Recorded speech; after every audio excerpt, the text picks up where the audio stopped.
ছবি মূর্তিকে মূল্যায়ন করলে শিরক হয়। ছবি মূর্তি মুড়ে মুড়ে বাড়িতে যেখানে সেখানে ঝুলালে শিরক হয়। কবরের কাছে মাথা নত করলে শিরক হয়। কবরের কাছে কিছু চাইলে শিরক হয়। জন্মদিবস পালন করলে শিরক হয়। মৃত্যু দিবস পালন করলে শিরক হয়। 16 ডিসেম্বর পালন করলে শিরক হয়। 26শে মার্চ পালন করলে শিরক হয়। 21শে ফেব্রুয়ারি পালন করলে শিরক হয়। স্মৃতিসৌধকে মূল্যায়ন করলে শিরক হয়। সংসদ ভবনে নীরবতা পালন করলে শিরক হয়। শুনুন, শিখা চিরন্তন শিখা অনির্বাণ একে হিসাব করলে শিরক হয়। পহিলা বৈশাখ পালন করলে শিরক হয়।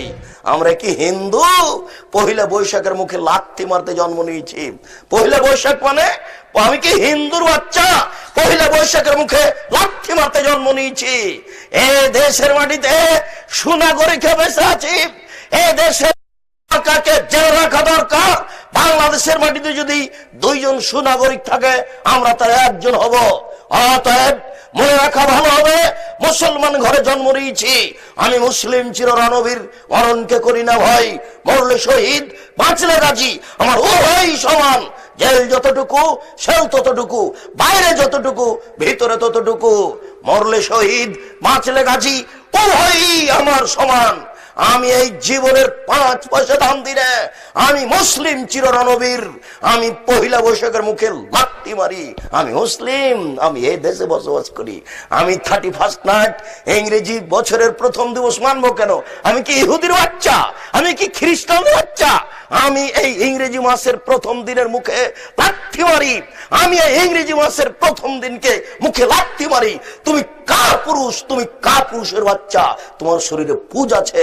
তুমি মূর্খ, তুমি বর্বর, তুমি অসভ্য। যত যুবক যুবতী এইসব দিবস মানে, যারা পান্তা ভাত নিয়ে গিয়ে বট গাছের নিচে ইলিশ মাছ দিয়ে খায়, এবং যারা একে মানে, যাকে এরা হিসাব করে, যত নেতা, যত নেত্রী, যত ছাত্রী, যত ছাত্র, যত শিক্ষক, যত শিক্ষিকা, এরা সবাই বন্য, এরা সবাই বর্বর, এরা সবাই অসভ্য।